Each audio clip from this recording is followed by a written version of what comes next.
You know, I've got a host of different food sources on the farm. Right now the mulberries are in, pretty soon the blackberries and the raspberries are in, and then I've got quite a bit of acorns, white oak acorns as well. Corn, beans, I mean there's a lot of food. I wish it could all be food, but we've got to have some cover as well. The problem with the white oak acorns, the deer are really drawn to them, but you can't count on them. You know, this year you've got acorns, next year you may not have any, and then the next year again you may not have any. But so we planted these Dunstan chestnuts for several reasons. One is because they produce every single year. That's pretty cool. You could plan on it, you could set your stands around it and intend to ambush. The other reason is because they attract so much more. They attract so much more because they're higher in protein, they're higher in vitamins, and not that it matters to them, but they're lower in fat, so it's pretty cool for us to eat them as well. There were a lot of considerations when trying to decide where to put that chestnut orchard.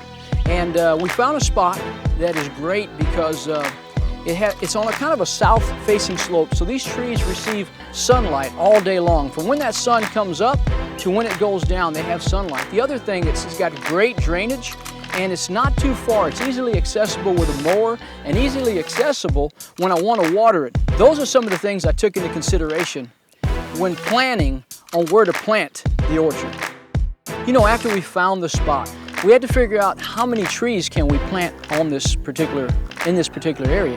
So we taped it off at a spacing of 35 feet between each tree in every direction, and it came up with 40 trees. So we mixed it so that we had some 30-gallon trees, some 15-gallon, some 7-gallon, and some 3-gallon. And the thought behind that was this first, the 30 gallons are produced first, 1 to 2 years, and then the 15s, and then so we staged them in a way that we had some producing all the time as they were going along and growing. So now you've got to dig the holes.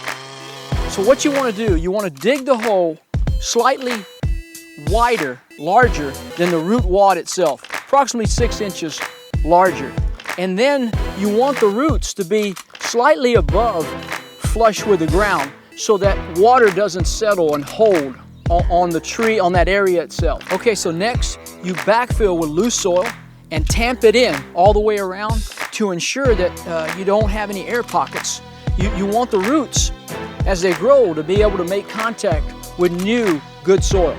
Okay, and the last step is to make sure that you water them thoroughly. You know, not a lot of water all at once, just water them slowly, get a good saturation so they start off with nourishment in this new soil on your property. Okay, so now that you have the trees in the ground, you may want to fence them.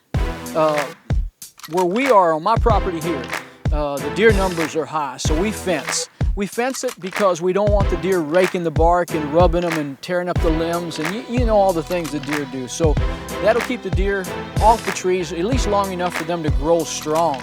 We also put the weed mats with every tree. The weed mats, they shade out the sun and retard the growth of the weeds in the grass so they don't compete with the trees for nutrients. The thing to remember is that you have to water them.